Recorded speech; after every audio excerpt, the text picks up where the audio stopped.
guy. Yeah.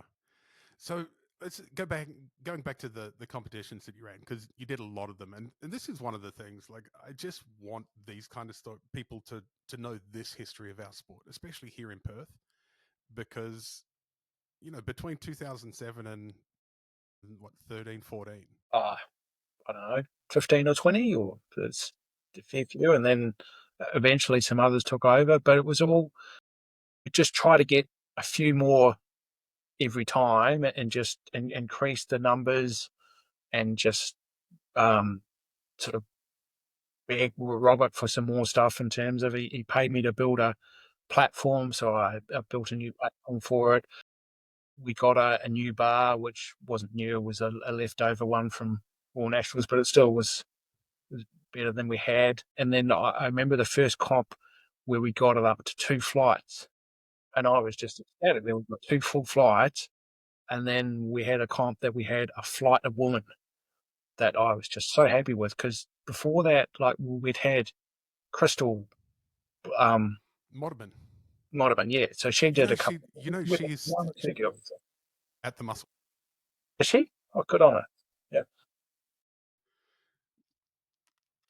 Crystal, and then I know there's a couple of masters after a couple of years, but Yeah. And then because I created the raw records from scratch, it was just luck that Alan had kept such good records that I went through all his paper records of all the old WA comps of who had actually done the gear check, who'd entered in a squat suit, who'd entered in a deadlift suit or a bench shirt, and go, right, well, those people were in the raw records, because we want to try and capture as much of the old lifting as we could. So we started with that, and it's always interesting to see the complaints that there was a guy, Alan Short, who was 70 something.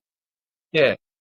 And then benched close to 130, might have even been 135 at 83. So at one stage, he had all the records from M4 down to open. And I had someone complain to me saying, why is he allowed the open records? Why is he allowed because these he's records? Why? He's 40 years older than you. If you cannot bench more than him, there's something wrong. That's why the records work that way. yeah, wow, I forgot all about him. He was. And this is looking back. I remember thinking, well, why doesn't he just squat? And here I am at 52 going, no, I'm not going to squat anymore. He's just gone. He doesn't want to squat for. Now I get it. So, yeah, the fact he's still benching quality at 71. But my thought back those days is, surely you can squat. Well, what's wrong with it? But yeah, just naivety, I think so. What else? What? I remember we were lifting, refereeing, and spotting loading, and for me, just organising it all. You're trying to do everything and scrambling around. So it was good fun, and everyone helped out, but it was hard work to get new lifters in, and we'd get them and we'd do one or two comps, and then you get the occasional freak like Jezza, the ex-decathlete, who came. Yeah, I'm sure his last name wasn't Lewis back then. I'm sure he changed it. I'm sure his name was Jeremy Cox. Oh, it could be Jeremy Yeah, Cox. Yeah, that sounds right. I don't know who he was Jeremy he Lewis was a is. weightlifter, Oh, but it was just Jeremy Lewis is later. yeah, yeah.